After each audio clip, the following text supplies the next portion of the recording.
আমাদের চ্যানেলে আপনাদের সকলকে স্বাগত। আমরা আগের দিনের মতন আজকে আবার একটা নতুন ইউনিট নিয়ে আলোচনা করব। সেটা হচ্ছে সাইকোলজিক্যাল ফাউন্ডেশন অফ এডুকেশন, শিক্ষার মনোবৈজ্ঞানিক ভিত্তি। আমরা 10 দিনে 10টা ইউনিট শেষ করার যে চ্যালেঞ্জটা নিয়েছি, আজকে সেটার দ্বিতীয়তম দিন। তো শুরু করা যাক।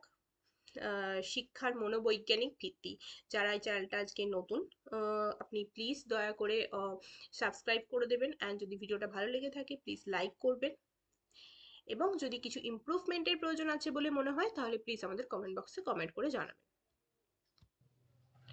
শিক্ষার মনোবৈজ্ঞানিক ভিত্তির বিভিন্ন দিকগুলিকে নিয়ে আলোচনা করার আগে আমরা গ্রোথ এবং ডেভেলপমেন্ট, যেটা আপনাদের সিলেবাসে রয়েছে, গ্রোথ এবং ডেভেলপমেন্ট কি সেটাকে নিয়ে একটুখানি জানবো।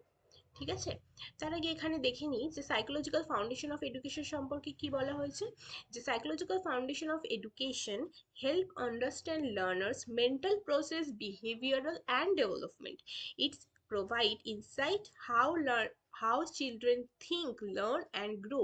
একটা চিলড্রেন কি করে ভাবছে, সে কি করে শিখছে এবং তার কি করে বিকাশ ঘটছে, সেই সমস্ত কিছু নিয়ে যে এডুকেশন আলোচনা করে সেটা হচ্ছে সাইকোলজিক্যাল ফাউন্ডেশন অফ এডুকেশন। ঠিক আছে, এরপরে আমরা আসি যে growth and development of child কি। গ্রোথ অর্থাৎ বৃদ্ধি এবং ডেভেলপমেন্ট অর্থাৎ বিকাশ। তো গ্রোথ অ্যান্ড ডেভেলপমেন্টের মধ্যে তফাৎটা কি? গ্রোথ হচ্ছে কোয়ান্টিটেটিভ অ্যান্ড ডেভেলপমেন্ট হচ্ছে কোয়ালিটেটিভ। গ্রোথ হচ্ছে আমাদের সেই বিকাশগুলো যেগুলো আমাদের দেহে কোনো কিছুর সাহায্য ছাড়াই ঘটে থাকে। যেমন কি আমাদের হাত পায়ের বিকাশ, আমাদের ব্রেনের বিকাশ, বা আমাদের শরীরের বিভিন্ন অঙ্গ প্রত্যঙ্গের বিকাশ।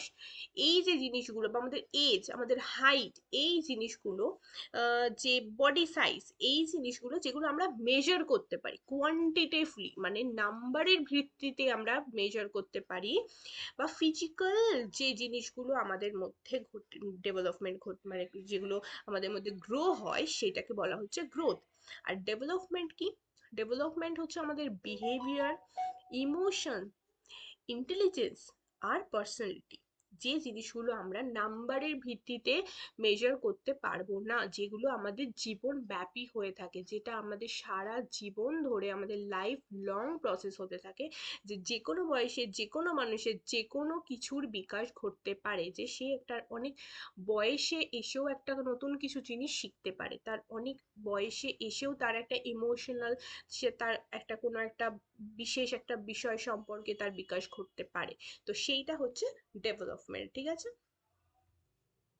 আমরা এখানে ডেভেলপমেন্ট এবং গ্রোথের যে প্রিন্সিপালগুলো রয়েছে সেগুলো সম্পর্কে পড়বো। এখানে বেশিরভাগ ডেভেলপমেন্টের প্রিন্সিপালগুলোই দেওয়া হয়েছে, যেরকম কি ডেভেলপমেন্ট একটা কন্টিনিউয়াস প্রসেস, এখানে কনসেপশন টু ডেপথে হয়। আচ্ছা ঠিক আছে, এই জায়গাটা আমি বাংলায় না। গর্ভধারণ থেকে মৃত্যু পর্যন্ত বিকাশ অব্যাহত থাকে। বিকাশ একটি ধরন অনুসরণ করে।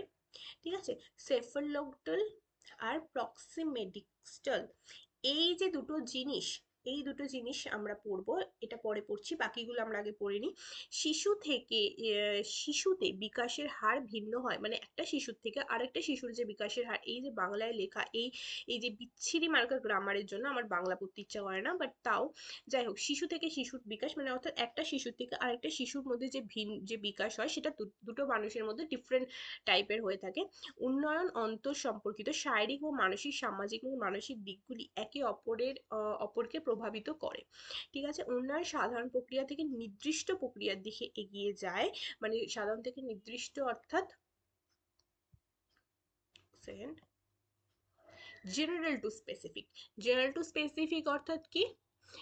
ডিডাকটিভ, ডিডাকটিভ ওয়েতে আমাদের যে প্রসেসটা সেটা হয়ে থাকে। ডিডাকটিভ অর্থাৎ কি, যে আমাদের একটা ইন জেনারেল ফার্স্টে একটা ডেভেলপমেন্ট হয়ে থাকে, মানে ধরা যাক একটা শিশু যখন তার বিকাশ ঘটছে, ঠিক আছে, তার যখন বিকাশ ঘটছে তখন তার সে গোটা হাতটা দিয়ে একটা জিনিস ধরছে। ঠিক আছে, তাকে যদি একটা পেন্সিল দেওয়া হয়, একটা শিশু যখন খুব ছোট থাকে, যখন তার বিকাশগুলো সবে আস্তে আস্তে হচ্ছে, তখন যদি তাকে একটা পেন্সিল দেওয়া হয়, সে তার গোটা হাতটাকে দিয়ে একটা পেন্সিল ধরে।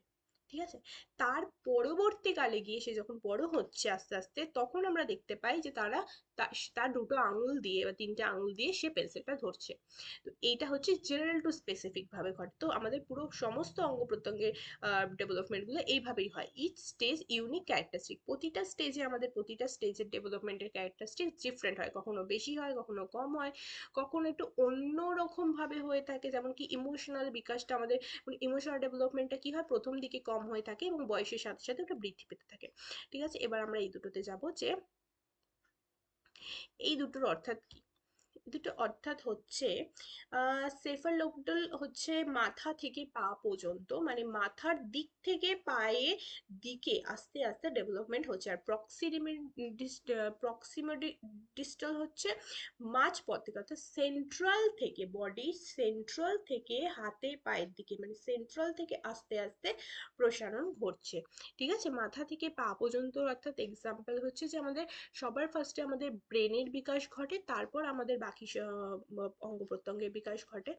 আর এটা হচ্ছে অঙ্গ প্রত্যঙ্গের, অর্থাৎ মাঝপথ থেকে হাতে পায়ে, যেরকম যেটা হচ্ছে, যেটা আমি উদাহরণ দিলাম যে ফার্স্টে হচ্ছে বেসিক, মানে পুরো জেনারেল যে জিনিসটা, একটা প্রথমে হচ্ছে সে হাতটা মুভ করতে পারে, তারপর গিয়ে সে হাতের আঙুলগুলোকে মুভ করতে পারে। তো এই দুটো জিনিস ভীষণ ইম্পর্টেন্ট, এখান থেকে প্রচুর কোশ্চেন আসে। তো এবার আমরা চলে যাবো নেক্সট স্টেজেস অফ ডেভেলপমেন্ট। ঠিক আছে, কিছু কিছু স্টেজেস অফ ডেভেলপমেন্ট আছে, আর বিভিন্ন ডেভেলপমেন্টের প্রতিটা স্টেজে কি কি ডেভেলপমেন্ট হয়ে থাকে, যেটা তোমাদের সিলেবাসে রয়েছে, এটা ভীষণই মুখস্থর একটা জায়গা। আমার মনে হয় একটা বেসিক ধারণা থাকাটাই যথেষ্ট, কিন্তু তবু আমি জানি না যে কেমন ভাবে কোশ্চেন আসবে। তো সে কারণে আমাদের কিছু কিছু জিনিস মুখস্থ করতে হবে, ইচ্ছা না থাকলেও। যাই হোক, আমি হায়ার স্টাডিতে কখনোই মুখস্থর জিনিসটাকে খুব একটা সাপোর্ট করি না, বাট তাও যেহেতু সিলেবাসে রয়েছে তাই পড়তে হবে। তো ইনফ্যান্সিতে কি বলা হচ্ছে, ইনফ্যান্সি অর্থাৎ 0 থেকে 2 বছর, যেখানে কি ডেভেলপমেন্ট হয়, ফিজিক্যাল গ্রোথ হয়, সেন্সারি ডেভেলপমেন্ট হয়, ট্রাস্ট অ্যান্ড মিসট্রাস্ট, বিশ্বাস বা অবিশ্বাসের যে জায়গা। আর্লি চাইল্ডহুড কোন বয়সটাকে বলা হচ্ছে, 2 থেকে 6 বছর, এই ইয়ারটা ভীষণ ইম্পর্টেন্ট। ঠিক আছে, তারপর হচ্ছে ডেভেলপমেন্ট হচ্ছে মোটর স্কিলের হয়, ল্যাঙ্গুয়েজের হয়, সেলফ কন্ট্রোলের হয় এবং ইগোসেন্ট্রিজমের হয়, যেটা হচ্ছে পিয়াজের আমরা বিভিন্ন স্টেজে দেখতে পাই। আমরা এই ভিডিওতেই পিয়াজের যে কগনিটিভ ডেভেলপমেন্ট যে থিওরিটা রয়েছে সেটা আমরা পড়বো। লেট চাইল্ডহুডে কি হয়, লেট চাইল্ডহুড 6 থেকে 12 ইয়ার অবধি হয়। এই সময় কি হয়, লজিক্যাল থিঙ্কিং হয়, পিয়ার ইন্টারাকশন হয়, মোরাল রিজনিং স্টার্ট হয়। অ্যাডোলেসেন্সে কি হয়, 12 থেকে 18 বছর, এই সময় কি হয়, আইডেন্টিটি ইনফরমেশন হয়, ইমোশনাল চেঞ্জেস গুলো আসে। প্রিভার্টিভ ফর্মাল অপারেশনাল স্টেজে কি হয়, ইমোশনাল চেঞ্জেস আসে, এবং এই সমস্ত জিনিসগুলো যে ফর্মাল অপারেশনাল স্টেজে আমরা পড়তে পারি সেটা হচ্ছে 12 থেকে 18 বছরের মধ্যে হয়। এই ফর্মাল অপারেশনাল স্টেজ কি সেটা আমরা পিয়াজের থিওরি যখন পড়বো তখন আমরা বুঝতে পারবো। অ্যাডোলেসেন্সে কি বলা হচ্ছে, 18 বছরের পর থেকে responsibility, independence, career, relationship, cognitive maturity. এটা আমি একবার বাংলায় দেখিয়ে দিচ্ছি, যদি কারোর স্ক্রিনশট নেওয়ার হয় নিয়ে নিতে পারো।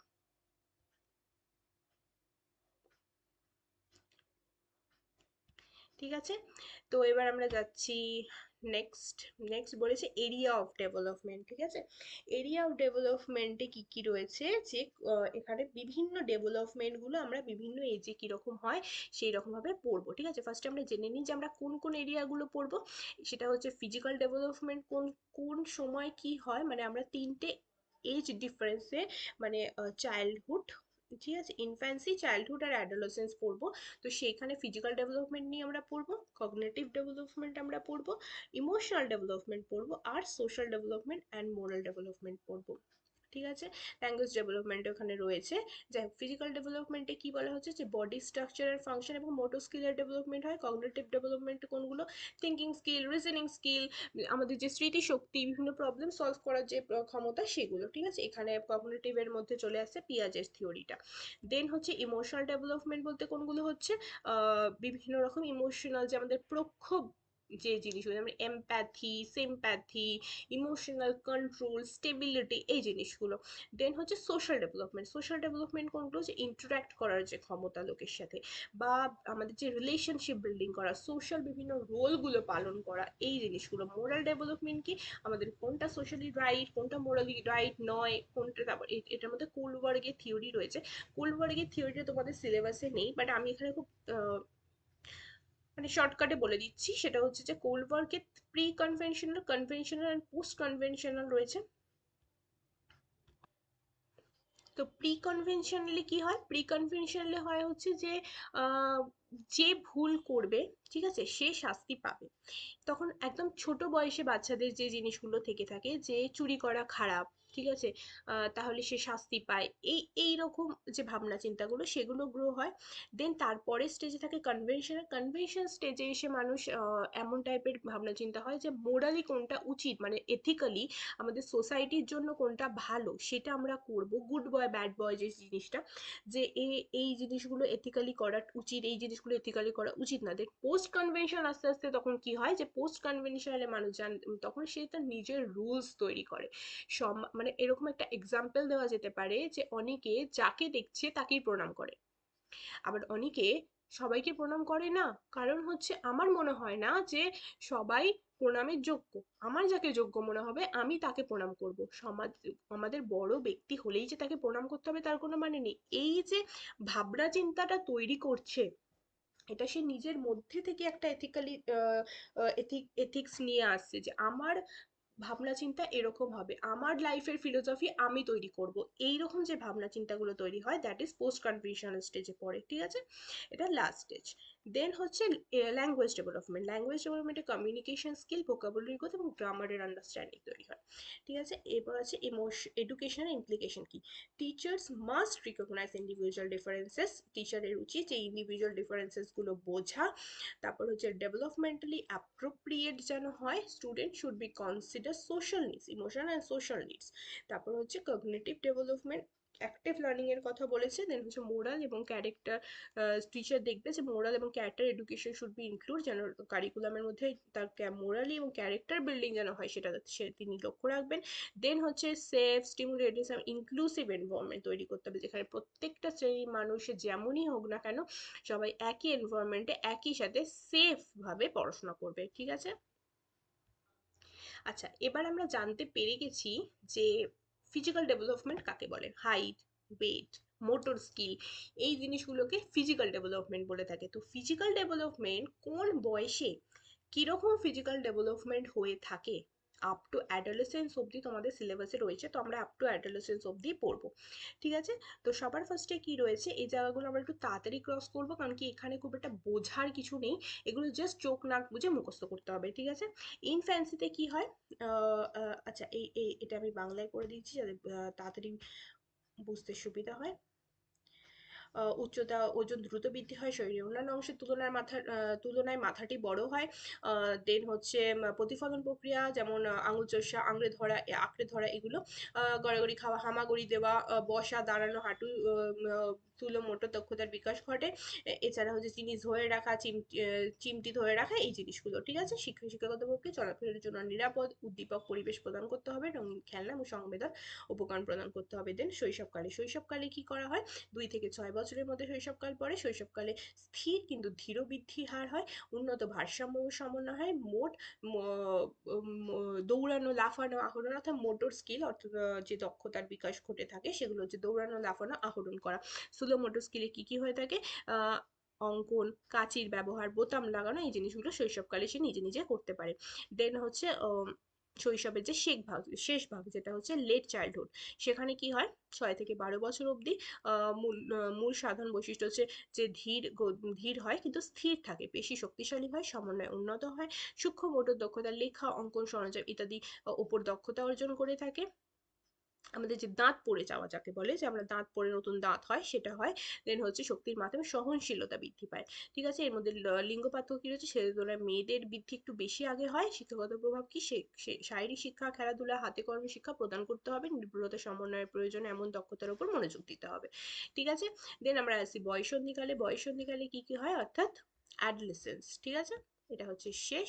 তো অ্যাডোলেসেন্সে কি হয়, অ্যাডোলেসেন্স হচ্ছে 12 থেকে 18 বছর। 18 বছরের মধ্যে কি হয়, উভয় লিঙ্গের জন্য কি হয়, উচ্চতা এবং ওজন দুটো লিঙ্গেরই বৃদ্ধি পায়। পিটুইটারি গ্রন্থি দ্বারা হরমোন পরিবর্তন শুরু হয়, প্রাথমিক এবং গৌণ যৌন বৈশিষ্ট্যের বিকাশ ঘটে। ছেলেদের কি হয়, কণ্ঠস্বর বৃদ্ধি পায়, মুখের এবং শরীরের লোমের বৃদ্ধি পায়, কাঁধের প্রশস্ততা বৃদ্ধি পায়, অন্ডকোষ ও লিঙ্গের বৃদ্ধি পায়। দেন মেয়েদের কি হয়, স্তনের বিকাশ পায়, ঋতুস্রাব শুরু হওয়ার, নিতম্বের প্রশস্ততা এবং পিউবিক এবং আন্ডারআর্ম লোমের বৃদ্ধি পায়। ঠিক আছে, সাধারণ সমস্যা কি হয়ে থাকে, হরমোনের কাজ, যেটা আমাদের ঝড় ঝঞ্ঝার কাল বলি, সেটা এই বয়সেই হয়ে থাকে। কারণ কি এই সময় বিভিন্ন রকম শারীরিক পরিবর্তন বা মানসিক পরিবর্তন আমাদের এই বয়সে ঘটে থাকে। তার জন্য মানে খুবই মানে তারা সমস্যার মধ্যে দিয়ে যেতে থাকে। কারণ কি তখন সবে সবে সবে বিভিন্ন রকম প্রবলেমগুলোর সম্মুখীন হয়। শারীরিক ভাবমূর্তি হয়ে নিয়ে উদ্বেগ থাকে, ঘুমের ধরন পরিবর্তন হয়। ঠিক আছে, শিক্ষাগত প্রভাব কি, তাদেরকে স্বাস্থ্য এবং যৌন শিক্ষা প্রদান করতে হবে, শরীরে ইতিবাচক মানসিক সমর্থন প্রদান করতে হবে, সুস্থ শারীরিক বিশেষ করে খেলাধুলা, নৃত্য, যোগ ব্যায়ামকে উৎসাহিত দিতে হবে। আচ্ছা, কগনিটিভ ডেভেলপমেন্ট, এবার আমরা আসছি যে কগনিটিভ ডেভেলপমেন্ট কি। আমরা আগেই পড়লাম যে কগনিটিভ ডেভেলপমেন্ট হচ্ছে সেটা যেখানে আমাদের থিঙ্কিং করার মানে আমাদের ভাবনা চিন্তা করার যে সম্ভাবনা, তারপর হচ্ছে বিভিন্ন রকম রিজনিং করার, বিভিন্ন রকম প্রবলেম সলভ করার, বা মেমোরি বা ল্যাঙ্গুয়েজ, এই যে ডেভেলপমেন্টগুলো, সেটা হচ্ছে কগনিটিভ ডেভেলপমেন্ট। তো এই কগনিটিভ ডেভেলপমেন্ট কোন স্টেজে কিরকম হয়ে থাকে সেটা আমরা পিয়াজের থিওরি পড়লেই বুঝতে পেরে যাব। ঠিক আছে, এখানে এত ডিটেলস মানে তোমাদের আমি জানি না যে পিয়াজের থিওরিটাকে কেন সিলেবাসে রাখিনি, কিন্তু পিয়াজের থিওরিটা ভীষণ ইম্পর্টেন্ট। এখানে শুধুমাত্র আমাদের কোন এজে কি হয়ে থাকে সেই জিনিসগুলো সম্পর্কেই বলা হয়েছে, তো আমরা সেগুলো সম্পর্কেই পড়বো শুধুমাত্র। তার আগে আমি একটুখানি পিয়াজের থিওরি সম্পর্কে কয়েকটা কথা বলতে চাই। সেটা হচ্ছে পিয়াজের থিওরিতে কি হয়, স্কিমার কথা বলা হয়েছে। স্কিমা কি, স্কিমা হচ্ছে এক ধরনের ধারণা। এইবার এই যে ধারণা মানে আমাদের কোনো কিছু ভাবনা চিন্তা করার জন্য বা আমাদের যে কোনো রকম অভিজ্ঞতা, সমস্ত রকম অভিজ্ঞতা যেখানে গিয়ে একত্রিত হচ্ছে, বা যে তার ফলে যে আমাদের যে ধারণা সৃষ্টি হচ্ছে, সেটাই হচ্ছে স্কিমা। ঠিক আছে, তার মধ্যে 3টে বা 4টে জিনিস রয়েছে। যদি পেন খাতা নিয়ে না বসে থাকেন তাহলে প্লিজ পেন খাতা নিয়ে নিন, আর আমি যেগুলো বলছি সেগুলোকে নোট ডাউন করুন। আমি চেষ্টা করবো যে পিঁয়াজের থিওরিটাকে একটা আলাদা ভিডিও রাখার, তবু আমি একটুখানি ছোটভাবে বলে দিচ্ছি। সেটা হচ্ছে অ্যাসিমিলেশন, অ্যাকোমোডেশন আর হচ্ছে ইকুইবিলিয়াম। ঠিক আছে, এই 3টে জিনিস খুব ইম্পর্টেন্ট আমাদের থিওরিটা পড়ার আগে। অ্যাসিমিলেশন কি, অ্যাসিমিলেশন হচ্ছে এমন একটি জিনিস যেখানে শিক্ষা, যেখানে যদি কোনো একটা আমাদের মধ্যে একটা অভিজ্ঞতা রয়েছে, সেখানে একটা নতুন অভিজ্ঞতা অ্যাড হচ্ছে, সেটা হচ্ছে অ্যাসিমিলেশন। অ্যাকোমোডেশন কি, যখন সেই অভিজ্ঞতা যেটা রয়েছে সেটা টোটালি চেঞ্জ হয়ে যাচ্ছে, সেটা হচ্ছে অ্যাকোমোডেশন। আর যখন ওই অভিজ্ঞতাটা চেঞ্জ হচ্ছে, পুরনো অভিজ্ঞতাটা যেটা রয়েছে সেইটার মাঝখানে যে আমাদের একটা ইমব্যালেন্স তৈরি হচ্ছে, সেটা হচ্ছে ইকুইলিব্রিয়াম। ঠিক আছে, এর মাধ্যমে আমাদের যে কোনো কিছুর ধারণা গঠিত হয়। এক্সাম্পল দিলে আরো বেশি স্পষ্ট হবে, বাট এই ভিডিওতে এখনই এগুলো এত বেশি করার দরকার নেই। আমাদের এই ভিডিও ইন্টেনশন হচ্ছে সিলেবাস কমপ্লিট করা। তো আমরা সিলেবাসে চলে যাব, যে এখানে পিয়াজে থিওরিতে যে 4টে স্টেজের কথা বলেছে কগনিটিভ ডেভেলপমেন্টে, কোন স্টেজে কিরকম ডেভেলপমেন্ট হয়ে থাকে সেগুলোই আমরা পড়বো। ঠিক আছে, তো এখানে 4টে স্টেজের কথা বলা হয়েছে। সেন্সরি মোটর স্কেল, যেটাতে রয়েছে হচ্ছে 0 থেকে 2 ইয়ার্স অবধি, প্রি অপারেশন স্টেজ 2 থেকে 7 ইয়ার্স, কংক্রিট অপারেশনাল স্টেজ 7 থেকে 11 ইয়ার্স, এবং ফর্মাল অপারেশন স্টেজ হচ্ছে 11-এর পরবর্তী সময়টা। সেন্সরি মোটর স্কেলে কি কি ডেভেলপমেন্ট হয়ে থাকে, অবজেক্ট পারমানেন্স, কোনো কিছু আমার সামনে রয়েছে, তার মানেই সেটা রয়েছে, সেটা যখন আমার সামনে নেই তার মানে সেটার অস্তিত্বই নেই। তখন যখন 0 থেকে 2 বছরের মধ্যে বাচ্চারা এরকমটা মনে করে। ঠিক আছে, এছাড়াও কোনো কিছু আঁকড়ে ধরা বা আঙুল চোষা, এই যে জিনিসগুলো, সেই জিনিসগুলো সম্পর্কে এই সময় এই ডেভেলপমেন্টগুলো ঘটে থাকে। ঠিক আছে, কগনিটিভ ডেভেলপমেন্টে আর কি হয়, প্রি অপারেশন স্টেজে 2 থেকে 7 বছরে কি কি দেখতে পাই আমরা, ইগোসেন্ট্রিজম, মানে তারা বিভিন্ন রকম সোশ্যালি রোল প্লে করতে থাকে। ঠিক আছে, যে আমি নিজেকে টিচার ভেবে টিচার টিচার খেলা। ঠিক আছে, তারপর বিভিন্ন ওয়ার্ড বা সিম্বলগুলো সম্পর্কে তারা জানতে পারে, বিভিন্ন অ্যানিমিস্টিক ফিলিংস, মানে তারা কল্পনা শক্তিটা এই সময় প্রবল হয়ে থাকে, বিভিন্ন রকম জিনিস ইমাজিন করতে শুরু করে। এছাড়া হচ্ছে কংক্রিট অপারেশনাল স্টেজে কি কি হয়, লজিক্যাল থিঙ্কিং করে কংক্রিট সিচুয়েশন, মানে যেটা নিজে চোখে দেখতে পাচ্ছে শুধু সেটাকেই বোঝে, ঠিক আছে, যেটা চোখে দেখতে পাচ্ছে না সেটাকে নিয়ে সে সেটা যে অস্তিত্ব রয়েছে সেটাকে নিয়ে খুব একটা বেশি ভাবে না, মানে যে অ্যাবস্ট্রাক্ট থিঙ্কিং করা বা বিভিন্ন রকম ভাবে জিনিসটাকে ভাবা সেই ক্ষমতা তখন তৈরি হয়। ঠিক আছে, আরেকটা জিনিস যেটা বলা হয়নি সেটা হচ্ছে এই যে প্রি অপারেশনাল স্টেজে যেটা হয় যে ইরিভার্সেবল, রিভার্সেবল আর ইরিভার্সেবলের যে কনসেপ্ট সেটা তখনও তৈরি হয় না। ইরিভার্সেবল কি, যে একটা একটা গ্লাসের মধ্যে তাকে যদি তার সামনে তাকে দেখিয়ে যদি দুটো গ্লাস নেওয়া হয় এবং দুটো গ্লাসের মধ্যে যদি তাকে জল দেওয়া হয়, দুটো গ্লাস যদি একই শেপের হয়ে থাকে, ঠিক আছে, একটা গ্লাস থেকে আরেকটা গ্লাসে জল ঢেলে দেওয়া হলো, যদি তাকে জিজ্ঞাসা করা হয় যে বলো কোনটাতে বেশি জল রয়েছে, বা তখন সে বলবে যে যেটা এক্ষুনি ঢেলে দেওয়া হলো সেটাতে বেশি জল রয়েছে। সেই গ্লাস থেকে জলটা যখন আবার একটা অন্য গ্লাসে ঢেলে দেওয়া হচ্ছে তখন সে বুঝতে পারে না যে আগের গ্লাসের জলটাই আগে সেই গ্লাসে ঢেলে দেওয়া হয়েছে। এই জিনিসগুলো এরম ভাবে বোঝানো পসিবল নয়, আমি এটার জন্য একটা আলাদা ভিডিও তৈরি করব। শুধু এইটুকু মাথায় রাখো যে প্রি অপারেশনাল স্টেজে ইরিভার্সেবল, রিভার্সেবলের যে ধারণা সেটা তখনও তৈরি হয় না, যেটা কংক্রিট অপারেশনাল স্টেজে গিয়ে তৈরি হয়ে যায়। ঠিক আছে, তো ফর্মাল অপারেশনাল স্টেজে কি হয়, ফর্মাল স্টেজে তার সমস্ত রকম অ্যাবস্ট্রাক্ট থিঙ্কিং গুলো, হাইপোথেটিক্যালি থিঙ্কিং, তার ডেভেলপমেন্টাল যে metacognition thinking, problem solving thinking, সব কিছু সে নিজে তৈরি করতে, সব কিছু তার মধ্যে ডেভেলপ হয়ে যায়। সে প্রবলেম সলভ করতে পারে, সে প্রবলেম তৈরি করতে পারে এবং সে অ্যাবস্ট্রাক্টও থিঙ্কিং করতে পারে, যেগুলো মডার্ন আর্ট যেগুলোকে আমরা বলি, যে ছবিটা দেখে তার গভীরতা আমরা বোঝার চেষ্টা করার যে অ্যাবিলিটিটা, সেটা কিন্তু ফর্মাল অপারেশনাল স্টেজের পরে এসেই তৈরি হয়, তার আগে কিন্তু তাদের বোঝার মতো ক্ষমতা থাকে না।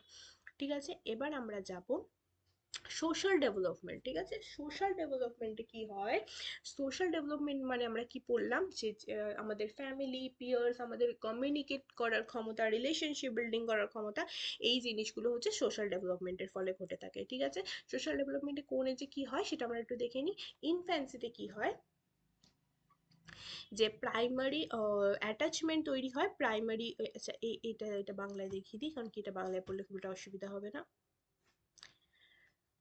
প্রাথমিক যত্নদাতাদের সাথে সংযুক্তি, অর্থাৎ মা পরিচিত মুখগুলির সাথে হাসি মুখে সাড়া দেয়, অপরিচিত উদ্বেগ 6 থেকে 8 মাস ধরে দেখা দিতে পারে, তারপরে হচ্ছে মুখের ভাব এবং অঙ্গিভঙ্গি অনুকরণ করতে শুরু করে, যত্নশীল বন্ধনকে উৎসাহিত করে এবং ধারাবাহিক যত্ন এবং স্নেহের মাধ্যমে আস্থা তৈরি করে। শৈশবকালে কি হয়, খেলা শুরু করে, সমান্তরাল খেলা শুরু করে, ভাগাভাগি করতে, একজন একজন করে পাল্লা নিয়ে নিয়ে খেলতে শেখে, পরিবারের প্রতি বিশেষ করে বাবা মায়ের প্রতি দৃঢ় আসক্তি হয়, প্রাপ্তবয়স্কদের ভূমিকা অনুকরণ করতে শুরু করে, যেরকম শিক্ষকের অভিনয়, ডাক্তারের অভিনয়, এখনো কিছুটা আত্মকেন্দ্রিক থেকে থাকে, এখনো পুরোপুরি তারা মানে নিজের সেলফ সেন্টার থেকে বেরোতে পারে না। সহযোগিতা শেখানোর জন্য দলগত শিক্ষা এবং গল্প বলার ব্যবহার করা যেতে পারে এবং কার্যকলাপের মাধ্যমে সামাজিক মিথস্ক্রিয়াকে উৎসাহিত করা যেতে পারে। লেট চাইল্ডহুডে কি হয়, সহকর্মীরা আরো গুরুত্বপূর্ণ হয়ে ওঠে, দলগত কাজ, প্রতিযোগিতা, সহযোগিতা শেখে, বিশ্বাস এবং ভাগ করার স্বার্থের ওপর ভিত্তি করে বন্ধুত্ব গড়ে তোলে, ন্যায্যতার নিয়ম এবং দলের নিয়ম কানুন বুঝে অন্যদের সাথে নিজের তুলনা করা শুরু করে।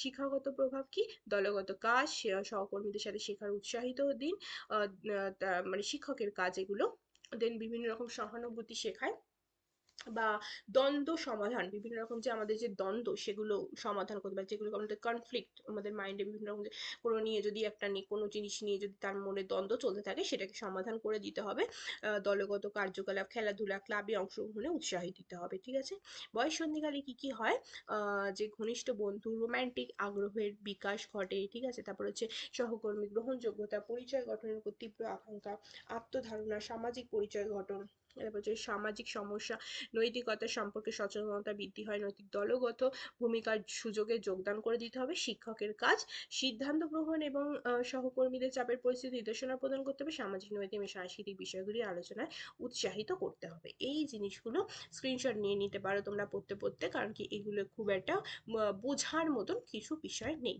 ঠিক আছে, আচ্ছা এবার আমরা চলে যাবো একটা আলাদা কনসেপ্ট, সেটা হচ্ছে ইন্টেলিজেন্স বা বুদ্ধি। ইন্টেলিজেন্স কি? Intelligence is ability to learn, reasoning, solve problem, adapt to new thing, situation and apply knowledge everyday life. যেই জিনিস, এই সমস্ত কাজগুলো আমরা যেই অ্যাবিলিটির মাধ্যমে করে থাকি সেটাকেই আমাদের বুদ্ধি বলা হয়। যে আমরা শিখি, আমরা রিজনিং করি, আমরা প্রবলেমটাকে সলভ করি, কোনো নতুন সিচুয়েশনে সেটাকে অ্যাপ্লাই করি এবং আমরা এভরিডে লাইফে কিছু শিখছি, সেই সমস্ত কিছুগুলো যেই শক্তির মাধ্যমে আমরা করে থাকি সেটাই হচ্ছে আমাদের বুদ্ধি। একটা কথা বলা সবার প্রথমে প্রয়োজন বুদ্ধি সম্পর্কে পড়ার আগে, যে আমাদের আইকিউ ফিক্স থাকে, যেটা আমরা জন্মসূত্রে প্রাপ্ত, আইকিউ চেঞ্জ করা পসিবল নয়। কিন্তু ইন্টেলিজেন্সের অবশ্যই বৃদ্ধি করা পসিবল। ইন্টেলিজেন্স হচ্ছে বিভিন্ন রকম কার্যকলাপের মধ্যে দিয়ে বৃদ্ধি পেতে পারে। তো এইখানে অ্যালফ্রেড বিনে, হুইসলার অ্যান্ড পিয়াজেটের আমরা সংজ্ঞা পড়বো, যেটা আমি বাংলায় করে দিচ্ছি। কি রয়েছে? অ্যালফ্রেড বিনে কি বলেছে? বুদ্ধি হলো ভালোভাবে বিচার করার, ভালোভাবে বোঝার, ভালোভাবে যুক্তি করার ক্ষমতা। হুইসলার কি বলেছেন? বুদ্ধি হলো একজন ব্যক্তির উদ্দেশ্যমূলকভাবে কাজ করার, যুক্তিসঙ্গতভাবে কাজ করার এবং পরিবেশের সাথে কার্যকরভাবে মোকাবিলা করার সামরিক বিশ্বব্যাপী ক্ষমতা। পিয়াজেট কি বলছেন? বুদ্ধি হলো নিজের পরিবেশের সাথে খাপ খাইয়ে নেওয়ার, নতুন পরিস্থিতির সাথে মোকাবিলা করার ক্ষমতা। আমার মনে হয় এই সংজ্ঞাটা ইংলিশে পড়াটাই বেটার। ইংলিশেই স্ক্রিনশটটা নিয়ে রাখো, কারণ কি পরীক্ষায় বাংলাটা দিতেও পারে, নাও দিতে পারে, কিন্তু ইংলিশ ডেফিনেশনটা দিয়ে কে বলেছে এই, এটা থাকবেই থাকবে। এমন অনেক কোশ্চেন থাকে যে কোশ্চেনগুলোতে ইংলিশটা যখন বাংলায় ট্রান্সলেশন দেওয়া থাকে, সেই বাংলাটাতেও ইংলিশটাই দেওয়া থাকে। কারণ কি, ইনি হচ্ছেন একজন বিদেশি, তো ইনি কথাটা বাংলায় বলেননি। তো আমি তার সংজ্ঞাটাকে চেঞ্জ করার অধিকার তো কোনো মতেই আমার নেই। তো সেই জায়গায় দাঁড়িয়ে কোশ্চেনেও এরকমটা হতে পারে। এরকম বহু কোশ্চেন হয় যে লাইনটা ইংলিশেই থাকে আর পাশে লেখা থাকে মন্তব্যটি কার। তো সেই কারণে ইংলিশটা পড়াটা বেটার। ইংলিশটা থাকবেই থাকবে, বাংলাটা থাকলেও থাকতে পারে, নাও থাকতে পারে। দেন আমরা আর কয়েকটা ইন্টেলিজেন্স সম্পর্কে পড়বো, সেটা হচ্ছে ফ্লুইড ইন্টেলিজেন্স। ঠিক আছে? Problem solving, abstract thinking. Fluid intelligence কি? প্রবলেম সলভ করতে বা অ্যাবস্ট্রাক্ট থিঙ্ক করতে কাজে লাগে। ক্রিস্টালাইজড ইন্টেলিজেন্স কি?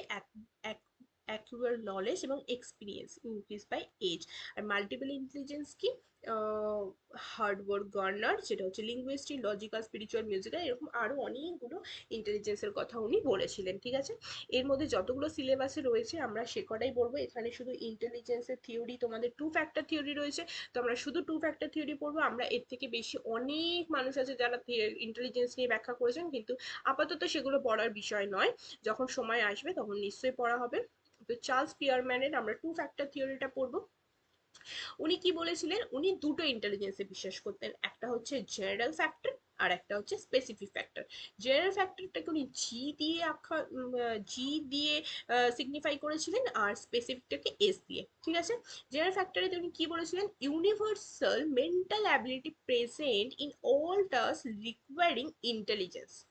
ঠিক আছে? এইটা আমি বাংলায় পড়াতে পারি। বুদ্ধিমত্তার প্রয়োজন এমন সকল কাজেই সর্বজন মানসিক ক্ষমতা বিদ্যমান। মানে আমরা সকল যত রকম কাজ করি তার মধ্যে যে আমাদের বুদ্ধিটা থাকে সেটাকে উনি সাধারণ সাধারণ ফ্যাক্টর বলেছিলেন। ঠিক আছে? অর্থাৎ জেনারেল ফ্যাক্টর বলেছিলেন।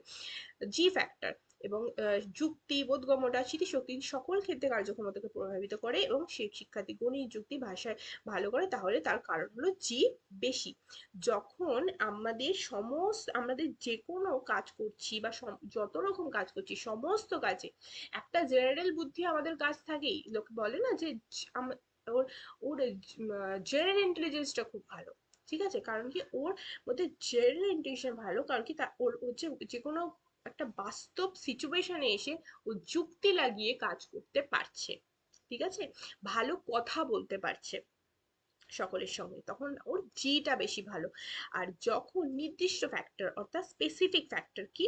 যখন একটি নির্দিষ্ট কাজের ক্ষেত্রে নির্দিষ্ট ক্ষমতা, যেমন কি সঙ্গীত দক্ষতা, গাণিতিক দক্ষতা, যখন প্রতিটা কাজের ক্ষেত্রে একটা করে নির্দিষ্ট দক্ষতা থাকে, এই নির্দিষ্ট দক্ষতাটা প্রতিটা ব্যক্তির মধ্যে বিভিন্নভাবে এস ফ্যাক্টরগুলো কাজ থেকে থেকে কাজ এবং ব্যক্তি থেকে ব্যক্তিতে পরিবর্তিত হয়, ঠিক আছে। কিন্তু জেনারেল ফ্যাক্টরটা সকলের মধ্যে থেকে থাকে এবং এই স্পেসিফিক ফ্যাক্টরটা প্রতিটা মানুষের মধ্যে ডিফারেন্ট ডিফারেন্ট ভাবে থাকে।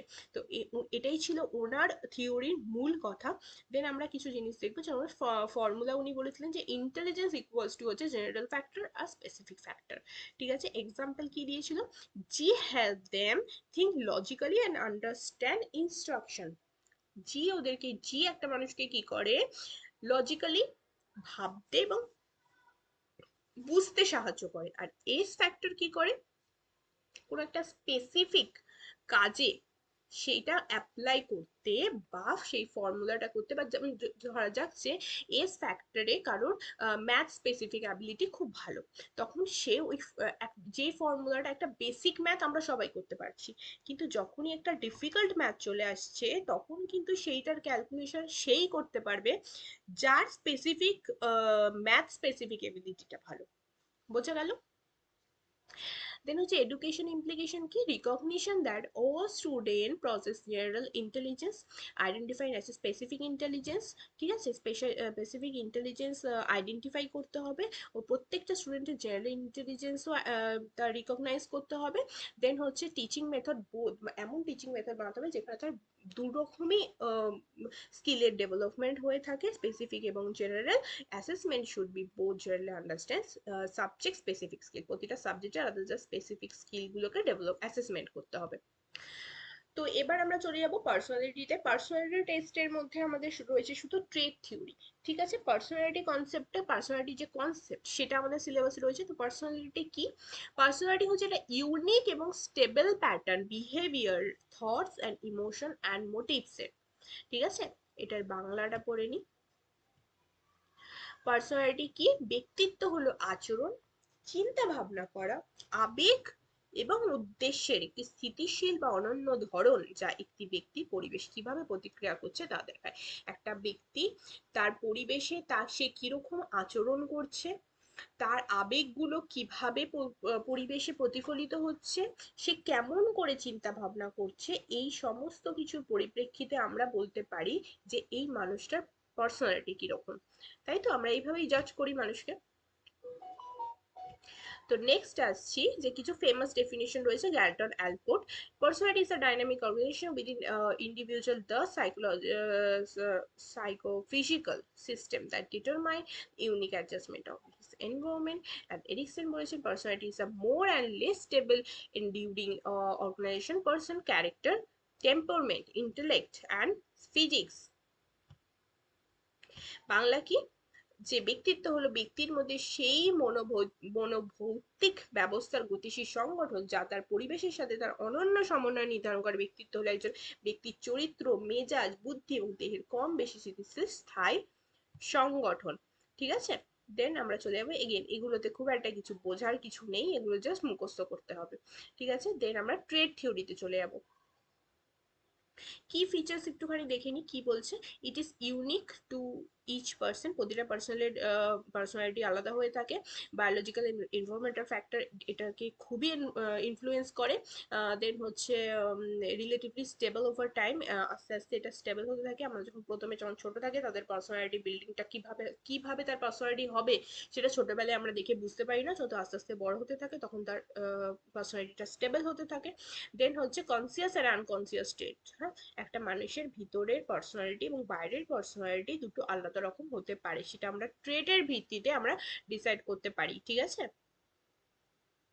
দেন হচ্ছে ট্রেট পার্সোনালিটি। ট্রেট পার্সোনালিটি কি, আমাদের ট্রেট অর্থাৎ হচ্ছে বিভিন্ন রকম বৈশিষ্ট্য, ঠিক আছে। তো মানুষের মধ্যে বিভিন্ন রকম বৈশিষ্ট্য থাকে আর সেই বৈশিষ্ট্যগুলোর ফলে তার পার্সোনালিটিটা তৈরি হয়। তো অ্যালপোর্ট কি বলেছিল, অ্যালপোর্ট এই ট্রেট গুলোকে তিন ভাগে ভাগ করেছিল, ঠিক আছে। একটা হচ্ছে কার্ডিনাল ট্রেট, সেন্ট্রাল ট্রেট আর সেকেন্ডারি ট্রেট। কার্ডিনাল ট্রেটে ওরা কি বলেছিল অ্যালপোর্ট, যে মানুষের একই কিছু এমন কিছু পার্সোনালিটি থাকে যেটার পরিপ্রেক্ষিতে আমরা তার গোটা মানুষটাকে একটা কোনো একটা গোটা বিষয়ের ভিত্তিতে আমরা তাকে জাজ করতে পারি। যেরকম আমরা গান্ধীকে, গান্ধীর যে কথা মাথায় আসলেই আমাদের নন ভায়োলেন্সের কথা মাথায় আসে, মানে অহিংসাটা তার গোটা পার্সোনালিটিটাকে অহিংসা দিয়েই জাজ করে ফেলছি। বা আমরা যদি কার্ল মার্কসের কথা বলি তাহলেই আমরা মার্কসিজমের কথা বলি, বিবেকানন্দের কথা বলি, আমাদের সেলফ রিয়েলাইজেশনের কথা মাথায় আসে। একটা মানুষকে গোটা একটা মানুষের গোটা পার্সোনালিটিটাকে আমরা একটা বিষয় দিয়েই তাকে বর্ণনা করে ফেলছি, সেটা হচ্ছে আমাদের কার্ডিনাল স্টেট, ঠিক কার্ডিনাল ট্রেট। আর সেন্ট্রাল ট্রেট কোনটা? সেন্ট্রাল ট্রেট হচ্ছে যে আমরা একটা বেসিক ফাউন্ডেশন, ঠিক আছে, বেসিক জিনিসপত্র থেকে থাকে, মানে একটা পার্সনকে আমি চিনি, তাকে আমি বলছি যে না ও বেশ ভালো, ঠিক আছে, বা ও বেশ খুব একটা ভালো মানুষ নয়, বা আমি বলতে পারি যে ও কিন্তু একটু হিংসুটে আছে, ঠিক আছে। আমি তাকে একটা বেসিক ক্যারেক্টারিস্টিক্স দিয়ে তাকে বর্ণনা করছি, সেটা হচ্ছে সেন্ট্রাল ট্রেট। সেকেন্ডারি ট্রেট কি? যখন আমি তাকে গভীর থেকে জানছি, তার সঙ্গে কথা বলছি এবং এমন কিছু ক্যারেক্টারিস্টিক্স তার সম্পর্কে আমি বলছি যেটা তার সঙ্গে কথা না বললে বা তাকে খুব ক্লোজ থেকে না জানলে বলা সম্ভব না। যেমন কি, একটা মানুষ খুব স্পাইসি খাবার খেতে ভালোবাসে, ঠিক আছে, বা ওর ফেভারিট কালার হচ্ছে ব্লু। এই জিনিসগুলো, এই যে ক্যারেক্টারিস্টিক্স গুলো, এটা যদি আমি তাকে খুব ভালো করে না জেনে থাকি তাহলে কি আমি তার সম্পর্কে কখনো বলতে পারবো? তো অ্যালপোর্ট এই তিন ভাগে ট্রেডটাকে বর্ণনা করেছিলেন, ঠিক আছে। আর ট্রেড থিওরিতে কার রয়েছে? ক্যাটেলের 16 পার্সোনালিটি ফ্যাক্টর রয়েছে। ক্যাটেলের 16 পার্সোনালিটি ফ্যাক্টরটাকে উনি 16 PF, ঠিক আছে, বলে উনি আইডেন্টিফাই করেছেন। এই 16 যে ট্রেড, সেটাকে এত বেশি ডিটেলসে পড়ার আমাদের ডাব্লিউবিএসএসসির জন্য প্রয়োজন নেই, আমরা জাস্ট নামগুলো পড়বো, ঠিক আছে। নামগুলো যদি ইংলিশে পড়তে অসুবিধা হয়, আমার মনে হয় ইংলিশে পড়াই ভালো, বাট তাও আমি বাংলা একবার দেখিয়ে দিচ্ছি। উষ্ণতা, যুক্তি, মানসিক স্থিতিশীলতা, আধিপত্য, প্রাণবন্ততা, নিয়ম চেতনা, সামাজিক সাহসিকতা, সংবেদনশীলতা, সতর্কতা, বিমূর্ততা, গোপনীয়তা, আশঙ্কা, পরিবর্তনের জন্য উন্মুক্ততা, আত্মনির্ভরশীলতা, পূর্ণতাবাদ এবং টান অর্থাৎ অ্যাটাচমেন্ট, সরি টেনশন। এই এই বাংলার সমস্যা, বাংলায় এটা ওটার মিনিংটাই আলাদা করে দেয়, ঠিক আছে। ওয়ার্ম, উষ্ণতা, উষ্ণতা এটা ঠিক অ্যাকচুয়াল বাংলাটা হয় না, ঠিক আছে। ওয়ার্মথ মানে হচ্ছে যে সেই পার্সনটা কতটা কতটা তাকে আমি কতটা মানে কি বলবো, তার যে অরাটা, ঠিক আছে, সেটা কিরকম, that is warmth.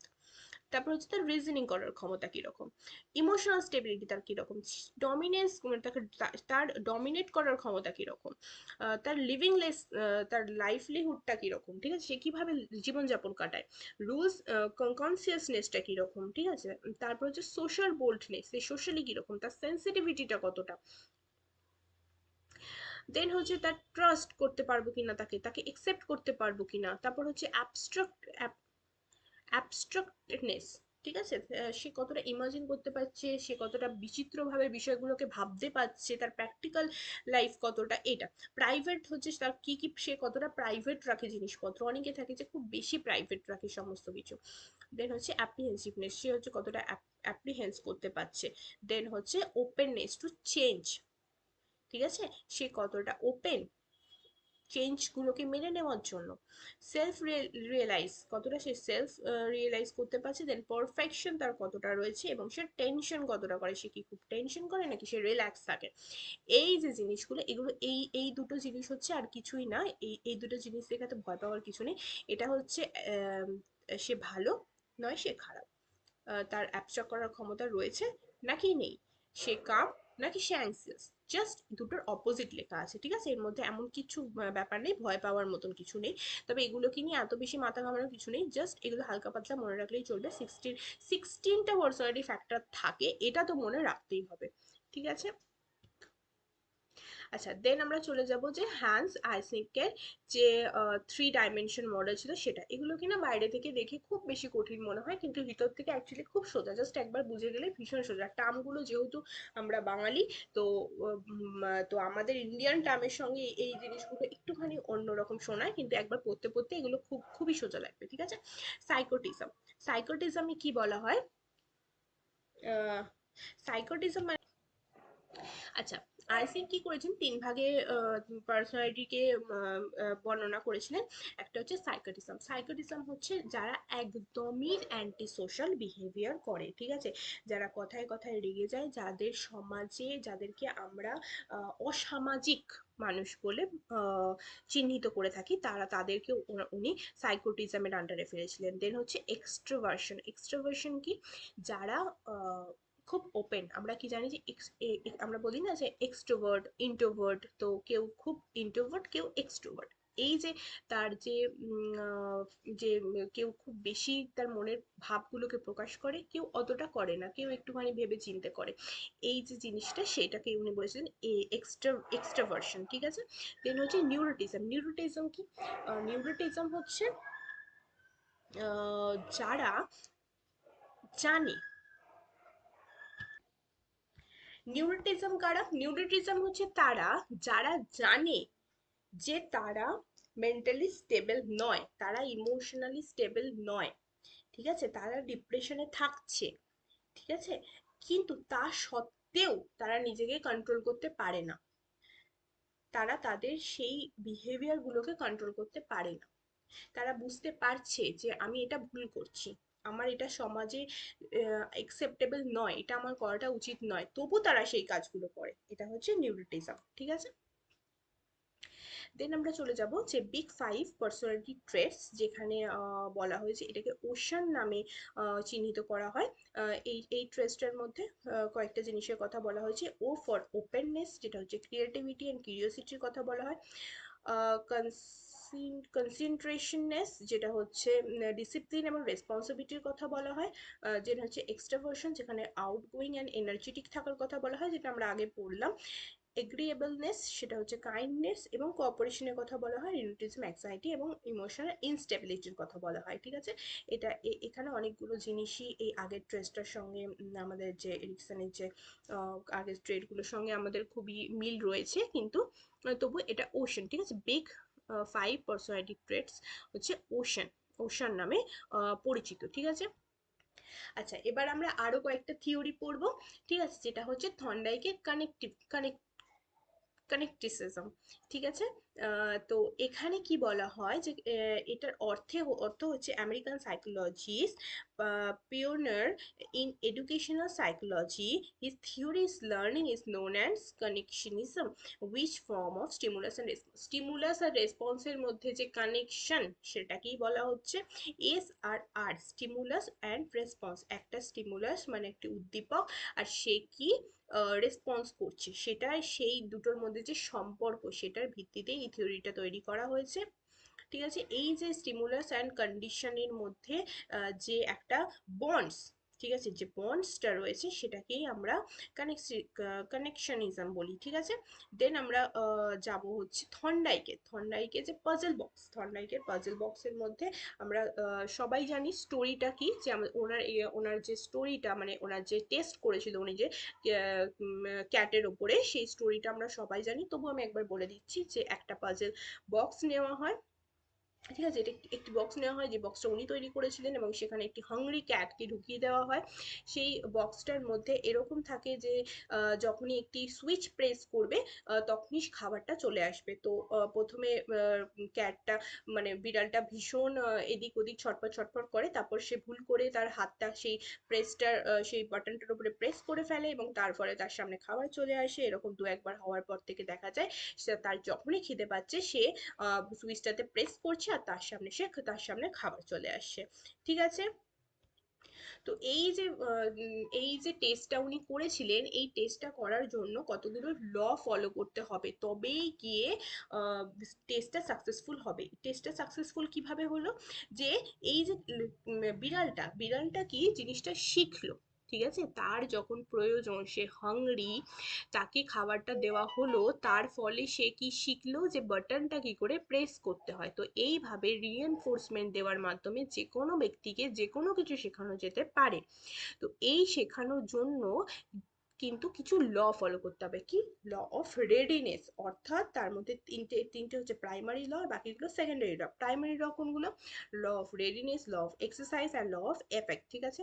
Law of readiness বলতে কি বলা হয়েছে, যে সে যখন রেডি থাকবে, তখনই কিন্তু সে রেসপন্স করবে। সে যদি রেডি না থাকে, তাকে সে রেডি থাকা অর্থাৎ তাকে খিদে পেতে হবে, তবেই কিন্তু সে বাটন প্রেস করার কথা ভাববে বা খাওয়ার চেষ্টা করবে, আদারওয়াইজ সে চেষ্টাই করবে না। দেন হচ্ছে র অফ এক্সারসাইজ, তাকে একদিন করিয়েই, মানে তাকে এই এক্সারসাইজটা একদিন করিয়েই ছেড়ে দিলে সে কিন্তু শিখতে পারবে না। তাকে বারবার, সে প্রতিদিন তাকে প্র্যাকটিস করিয়েছে, এক্সারসাইজ করিয়েছে, তবে গিয়ে এই স্টেজটা সাকসেসফুল হয়েছে, রাইট? তো এটা কি ইউজ আর ডিসইউজ, এটাকে দুভাগে ভাগ করা হয়েছে, ঠিক আছে? কানেকশন যদি স্ট্রং হয় তাহলে এটা ইউজফুল হবে, আর যদি উইক হয় তাহলে ডিসইউজ হয়ে যাবে। দেন আমাদের কি বলেছে, ল অফ এফেক্ট অর্থাৎ এফেক্ট কি, আমাদের যে খাবার দেওয়া, তার খিদে পেয়েছিল তাই জন্য তাকে খাবারটাই দিতে হবে। তার যে নিডস, সেই জিনিসটা তাকে দিতে হবে, তবেই তার মধ্যে সেই কানেকশনটা তৈরি হবে স্টিমুলাস আর রেসপন্সের মধ্যে। তার খিদে পেয়েছে, তাকে তার বাটনটা প্রেস করার পর তাকে যদি একটা বল দিয়ে দেওয়া হয়, তার কিছুই যায় আসবে না, রাইট? তো সে নেক্সট টাইম বল প্রেসও করবে না, কারণ কি, তার খিদে পেয়েছে, তার খাবারটাই প্রয়োজন। তো এইভাবে হচ্ছে ল অফ এফেক্টটাও যেন স্যাটিসফাইং হয়, যদি অ্যানোয়িং হয় তাহলে সেটা উইক হয়ে যাবে, ঠিক আছে? এবং আদার সেকেন্ডারি লগুলো আমরা কি পড়ে নেবো একবার। মাল্টিপল রেসপন্স, সে বিভিন্নভাবে রেসপন্স করে। Set of attitude, learning to influence by learner mindset, attitude কীরকম সেটা আমাদের দেখতে হবে, যে তার যেন নেগেটিভ অ্যাটিটিউড না থাকে, ঠিক আছে? দেন হচ্ছে প্রিপোটেন্সি অফ এলিমেন্ট, তার যে এলিমেন্টগুলো থাকবে সেগুলো যেন ঠিকঠাক হয়, তবেই সে রিয়াক্ট করবে। দেন হচ্ছে অ্যানালজি, অ্যানালজি কি হতে হবে, রেসপন্স বাই অ্যানালজি হচ্ছে সিমিলার সিচুয়েশন, তাকে প্রতিদিন বারবার একই সিচুয়েশন ফেলতে হবে, সে বিভিন্ন রকম সিচুয়েশনে ফেলে সে কোনো মতেই রেসপন্স করবে না। দেন অ্যাসোসিয়েটিভ শিফটিং, ঠিক আছে? তাকে ডিফারেন্ট স্টিমুলেশনে সেম রেসপন্স আনার জন্য তাকে অ্যাসোসিয়েশন করতে হবে দুটো বিষয়ের মধ্যে, আদারওয়াইজ সে কখনোই রেসপন্স করবে না, ঠিক আছে? এডুকেশন ইমপ্লিকেশন কি রয়েছে, learning should be based on trial and feedback. Teachers should ensure readiness, practice and positive reinforcement দিতে হবে, habit drill repetition করতে হবে। এটা আমি বাংলায় করে দিচ্ছি, তাহলে বুঝতে সুবিধা হবে। শেখা পরীক্ষা এবং প্রতিক্রিয়ার উপর ভিত্তি করে হওয়া উচিত। শিক্ষক প্রস্তুতি এবং অনুশীলন ইতিবাচক শক্তি নিশ্চিত করা উচিত। অনুশীলন পুনরাবৃত্তির মাধ্যমে অভ্যাস গঠনে উৎসাহিত করা উচিত। ভুল যদি করে থাকে তাহলে তাকে নির্দেশনা দিয়ে ধীরে ধীরে সেটাকে ঠিক করিয়ে দেওয়া উচিত, এবং লক্ষ্য ভিত্তিক হতে হবে, এবং সেটা যেন গোল ওরিয়েন্টেড হয়, ঠিক আছে? এবং তাকে প্রপারলি রেসপন্স দিতে হবে, এগেন তাকে প্রপারলি রিইনফোর্সমেন্ট দিতে হবে, কারণ কি, তাকে যদি প্রপার রিইনফোর্সমেন্ট না দেওয়া হয় তাহলে সে কখনোই রেসপন্স করবে না। তার খাবারের প্রয়োজন, তাকে খাবারই দিতে হবে, তার শিক্ষার প্রয়োজন, তাকে শিক্ষাই দিতে হবে, ঠিক আছে? অন্য কিছু দিলে চলবে না। তো এইটা ছিল, কিন্তু রিইনফোর্সমেন্ট আরো আছে। এই রিইনফোর্সমেন্টকে দুটো ভাগে ভাগ করা যায়, ঠিক আছে? দুটো ভাগে ভাগ করা যায়, সেটা আমরা ইয়েতে পড়বো, স্কিনারে গিয়ে পড়বো, ঠিক আছে? দেন আমরা যাই প্যাভলভে, আগে প্যাভলভটা পড়ে নিই, দেন স্কিনারটা পড়ছি। প্যাভলভ কি, প্যাভলভের যে লার্নিং সেটা হচ্ছে ক্লাসিক্যাল কন্ডিশনিং। কন্ডিশনিং কি, যে দুটো বিষয়, মানে একটা স্টিমুলাস, তার আগে আমরা জানবো যে হোয়াট ইজ কন্ডিশন স্টিমুলাস আর কোনটা ন্যাচারাল স্টিমুলাস কোনটা, ঠিক আছে? তো ফার্স্টে কি, খাবার। আমরা স্টোরিটা সবাই জানি, তার আগে আমরা স্টোরিটা বলে দিই, যে প্যাভলভ একটি কুকুরের ওপরে এই পরীক্ষাটা করেছিল। একটা কুকুর নেওয়া হয়েছিল, সেই কুকুরটাকে প্রতিদিন খাবার দেওয়া হতো। হুম, প্রতিদিন খাবার দেওয়া হতো, কিন্তু খাবার দেওয়ার আগে তাকে একটা বেল বাজানো হতো, ঠিক আছে? তো প্রথম দিন যখন সে কুকুরটাকে খাবার দিচ্ছে, তখন দেখছে যে কুকুরটাকে খাবার দিলেই, কুকুরটা খাবার দেখেই তার মুখ থেকে লালা পড়ছে, ঠিক আছে? কুকুরটাকে খাবার দিচ্ছে, ঠিক তার আগে একটা বেল বাজাচ্ছে, দেন খাবার দিচ্ছে, সে খাবার খাচ্ছে, তার লাল পড়া বন্ধ হয়ে যাচ্ছে। এরকম কয়েকদিন করার পরে যখন শুধুমাত্র বেল বাজানো হচ্ছে, সেই বেলটা বাজানোর আওয়াজ শুনেই কুকুরটার মুখ থেকে লালা পড়ছে, তার সামনে খাবারটা না দিলেও, দ্যাটস মিন কুকুরটার কন্ডিশনিং হয়ে গেছে। বেলের সাথে কুকুরের লালা পড়ার যে কন্ডিশনিং সেটা কমপ্লিট হয়ে গেছে, সেটা ফুড দেওয়া হোক বা না হোক। এইভাবে প্যাভলভ বলেছিল যে যে কোনো বিষয়ের সঙ্গে যে কোনো বিষয়ের অ্যাসোসিয়েশন করা যেতে পারে, যদিও যদি তাকে প্রপার ভাবে কন্ডিশনিং করা যায়, ঠিক আছে? তো এটাই হচ্ছে কথা। এবার এটার মধ্যে কোনটা কি সেটা আমরা জানবো, যে কোনটা আনকন্ডিশনাল স্টিমুলাস কোনটা, ফুড যেটা ন্যাচারালি রেসপন্স করবে, ঠিক আছে। আর আনকন্ডিশন স্টিমুলাস কি? আনকন্ডিশন অর্থ কন্ডিশনিং তখনও হয়নি, কোনটার সাথে? ফুডের সাথে। কন্ডিশন রেসপন্স কি? ফুড দেখলে লালা পড়ছে, স্যালিভেশন। দেন কন্ডিশন স্টিমুলাস কোনটা? বেলটা, বেলটা হচ্ছে কন্ডিশন স্টিমুলাস। দেন কন্ডিশন রেসপন্স কি? স্যালিভেশন টু বেল, বেল দেখে লালা পড়াটা হচ্ছে কন্ডিশন রেসপন্স, ঠিক আছে। এই জিনিসটা খুব ইম্পর্টেন্ট, এটার মধ্যে আর সেরকম কিছু নেই। দেন আমরা এখানে কন্ডিশনের কয়েকটা ভাগ রয়েছে যেখানে, যেটা এখানে নেই, আমি এমনি বলে দিচ্ছি। সেটা হচ্ছে যে যখন যখন এটা হচ্ছে বেস্ট রুলস হচ্ছে, বেস্ট রুলস হচ্ছে ফরওয়ার্ড কন্ডিশনিং। ফরওয়ার্ড কন্ডিশনিং এ কি হয়, যে ফার্স্টে বেল বাজানো হয়, দেন খাবার দেওয়া হয়, ঠিক আছে। এটা হচ্ছে সবচেয়ে বেস্ট কন্ডিশন করার জন্য। সবার ফার্স্টে আনকন্ডিশনাল স্টিমুলাস দিতে হবে, দেন কন্ডিশনাল স্টিমুলাস দিতে হবে, এটাতে সবচেয়ে বেশি লার্নিং স্ট্রং হয়ে থাকে, ঠিক আছে। জাস্ট এটা মনে রাখলেই চলবে যে ফরওয়ার্ড কন্ডিশনিং এ কন্ডিশনিং সবচেয়ে বেশি স্ট্রং হয়। দেন হচ্ছে ডিলে কন্ডিশনিং। ডিলে কন্ডিশনিং কি? দুটো কন্ডিশনিং, মানে এই যে আমি যে খাবার দিচ্ছি, আমি যে খাবার দিচ্ছি, সরি, আমি যে বেল বাজাচ্ছি আর বেল বাজানোর পর আমি যে খাবার দিচ্ছি, সেটার মধ্যে একটা হিউজ গ্যাপ থাকছে, ঠিক আছে। বেলটা বাজানোর কিছুক্ষণ বাদে গিয়ে আমি খাবারটা দিচ্ছি, সেটা হচ্ছে ডিলে কন্ডিশনিং। দেন কি ট্রেস কন্ডিশনিং কি? যে আমি বেল বাজালাম, দেন আমি খাবার দিতেও পারি, আবার অনেকদিন বাদেও দিতে পারি, মাঝখানে আমি গ্যাপও দিতে পারি, এটা হচ্ছে স্ট্রেস কন্ডিশনিং। দেন ব্যাকওয়ার্ড কন্ডিশনিং কি? আমি আগে খাবার দিচ্ছি তারপর বেল দিচ্ছি, এটাতে কন্ডিশনিং হওয়ার সম্ভাবনা খুবই কম। কারণ কি?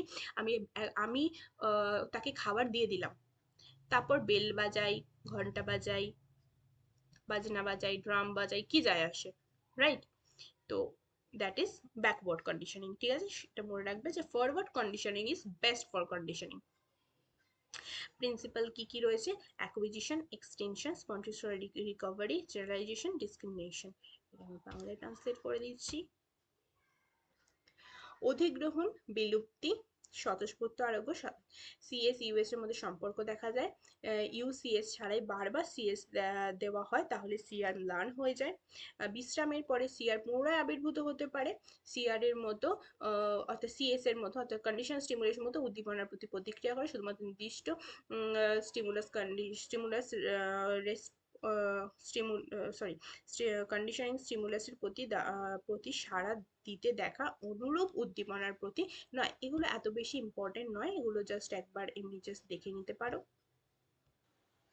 স্কিনারও কি করেছিল? স্কিনার একটা র্যাটের ওপরে একটা স্কিনার বক্স বানিয়েছিল এবং সেখানে সেম ক্যাটের মতন যেরকম থর্নডাইক এক্সাম নিয়েছিল সেরকম উনিও একটা টেস্ট করেছিলেন, যেখানে ক্যাটটা একটা রেড সুইচ প্রেস করলে তারপর তার সামনে খাবার চলে আসছে এবং সে স্যাটিসফাই হচ্ছে। তারপর সে এক সময় নিজে থেকেই বারবার বারবার করে ওই সুইচটা প্রেস করছে, সে বক্সে ঢোকালেই সে দেখা যাচ্ছে যে সুইচটা প্রেস করছে, সে খাবার পেয়ে যাচ্ছে। তো এটাই ছিল স্কিনারের পরীক্ষা। এখানে কিন্তু উনি যে মেন যে বিষয়টার উপর ফোকাস করেছিল সেটা হচ্ছে রিওয়ার্ড আর পানিশমেন্ট। পানিশমেন্ট কি? পানিশমেন্ট হচ্ছে উনি পানিশমেন্টটাকে উনি এমনভাবে ইউজ করেছিল যাতে তার রেসপন্সটা বৃদ্ধি পায়। মানে দেখা যাচ্ছে যে একটা বক্স এমনভাবে বানানো হয়েছে যে বক্সটার মধ্যে কারেন্ট রয়েছে, যখন র্যাটটাকে ঢোকানো হচ্ছে তখন সে কারেন্টটা কারেন্টটা দেওয়া হচ্ছে, কিন্তু যখন সে একটা সুইচ টিপছে তখন সে কারেন্টটা বন্ধ হয়ে যাচ্ছে। তখন র্যাটটা দেখা যাচ্ছে যে বারবার এরকম করার পরে সে যখনই বক্সের ভেতর ঢুকছে তখনই সুইচটা টিপছে এবং তার কারেন্টটা বন্ধ হয়ে যাচ্ছে আর সে স্যাটিসফাই হয়ে যাচ্ছে, ঠিক আছে। এইভাবে রিওয়ার্ড আর পানিশমেন্টকে উনি ব্যাখ্যা করেছিলেন। তা আমরা কয়েকটা রিইনফোর্সমেন্ট এবং পানিশমেন্টের টাইপস পড়ে নেবো। একটা হচ্ছে পজিটিভ রিইনফোর্সমেন্ট। পজিটিভ রিইনফোর্সমেন্টে কি হয়? পজিটিভ রিইনফোর্সমেন্টে ইনক্রিজ বিহেভিয়ার করার জন্য পজিটিভ রিওয়ার্ড দেওয়া হয়ে থাকে। নেগেটিভ রিইনফোর্সমেন্ট কি? কোনো কোনো কোনো বিহেভিয়ারটাকে ইনক্রিজ করানোর জন্য কোনো একটা জিনিস রিমুভ করা হয়ে থাকে, যেমন কারেন্টটাকে রিমুভ করে দিচ্ছি। এটা মাথায় রাখবে। রিইনফোর্সমেন্ট মানেই হচ্ছে আমরা বিহেভিয়ারটাকে ইনক্রিজ করার চেষ্টা করছি, রেসপন্সটাকে ইনক্রিজ করার চেষ্টা করছি। আর পানিশমেন্ট মানে হচ্ছে ডিসক্রিজ করার চেষ্টা করছি, ঠিক আছে? পজিটিভ পানিশমেন্টে আমরা একটু অ্যাড করছি বিহেভিয়ারটাকে ডিসক্রিজ করার জন্য, নেগেটিভ পানিশমেন্টে কিছু একটা রিমুভ করছি বিহেভিয়ারটাকে ইনক্রিজ করার জন্য, ডিসক্রিজ করার জন্য, ঠিক আছে? রিইনফোর্সমেন্টে হচ্ছে আমরা সবসময় কোনো একটা রেসপন্সকে বাড়ানোর চেষ্টা করব, আর পানিশমেন্টে আমরা কোনো একটা রেসপন্সকে কমানোর চেষ্টা করব, ঠিক আছে? এইটুকুই, দ্যাটস ইট। আচ্ছা, এবার আমরা পড়বো যে Gestalt theory of learning. Gestalt কি? গেস্টাল থিওরি অফ লার্নিং এ সমস্ত সময় সমগ্রতাবাদে বিশ্বাস করে, ঠিক আছে? এরা কোনো একটা জিনিসকে অংশ অংশ মানে বিভিন্ন অংশে না ভেঙে সমগ্রভাবে দেখতে পছন্দ করে। দে বিলিভ ইন হোলনেস, ঠিক আছে? এখানে কয়েকজন সাইকোলজিস্ট ছিল যারা গেস্টাল থিওরিতে বিশ্বাস করে, সেটা হচ্ছে যেটা যারা সমগ্রতাবাদে বিশ্বাসী সেটা হচ্ছে মার্কস ওয়ার্ডহাইমার, কোহলার, কোফকা এবং কার্ট লিউইন, ঠিক আছে? এরা এই গেস্টাল থিওরি অফ লার্নিং এ বিশ্বাসী। দেন আমরা পড়বো হচ্ছে গেস্টাল থিওরিতে কি বলা হচ্ছে। গেস্টাল থিওরিতে কয়েকটা জাস্ট আমরা কি পয়েন্ট পড়বো, যেটা হচ্ছে ল অফ প্রক্সিমিটি, ঠিক আছে? Object close to each other they are seen as group. যখন বিভিন্ন জিনিস, কোনো জিনিস যদি আমাদের এরকম পাশাপাশি পাশাপাশি কাছে কাছে থাকে, তাহলে আমরা সেটাকে একটা গ্রুপের মধ্যে ধরে নিই। তারপর কি, কারণ কি আমরা সমস্তটাকে একসঙ্গে দেখি না, তো এটাই হচ্ছে এদের মূল কথা। দেন হচ্ছে সিমিলারিটিস, যখন আমাদের কোনো জিনিসের মধ্যে, যেমন কি এই লাল দুটো বলের মধ্যে সিমিলারিটিস রয়েছে, গ্রিন দুটো বলের মধ্যে সিমিলারিটিস রয়েছে, আবার এই লাল দুটো বলের মধ্যে সিমিলারিটিস রয়েছে, তো আমরা এইটাকে একটা গ্রুপ হিসাবে দেখছি, এইটাকে একটা গ্রুপ হিসাবে দেখছি, আমরা এইটাকে একটা গ্রুপ হিসাবে দেখছি, ঠিক আছে? Law of closure. ক্লোজার কি, যখন কোনো ইনকমপ্লিট কোনো জিনিস যদি dot dot dot dot dot dot ভাবে থাকে, তাহলে পরে আমরা ওটাকে একটা সার্কেল ধরে নিতেই পারি, আমরা ওটাকে একটা সার্কেল হিসাবেই দেখি। Law of continuity.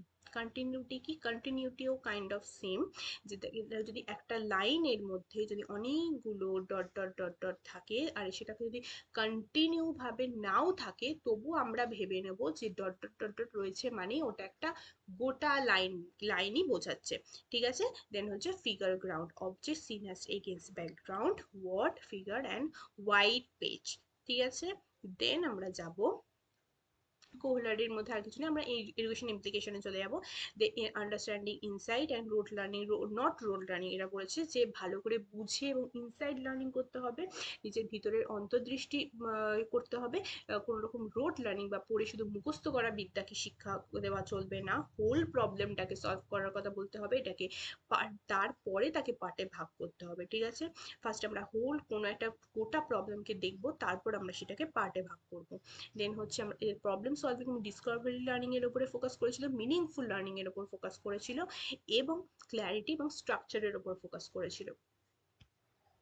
আচ্ছা, এবার আমাদের সিলেবাসে আরো তিনটে জিনিস রয়েছে, একটা হচ্ছে ম্যাচুরেশন, একটা হচ্ছে ইন্টারেস্ট, আর একটা হচ্ছে মোটিভেশন, ঠিক আছে? ম্যাচুরেশন হচ্ছে আমরা ফার্স্টে যে বললাম growth and development, growth and ডেভেলপমেন্টের সঙ্গে জড়িত।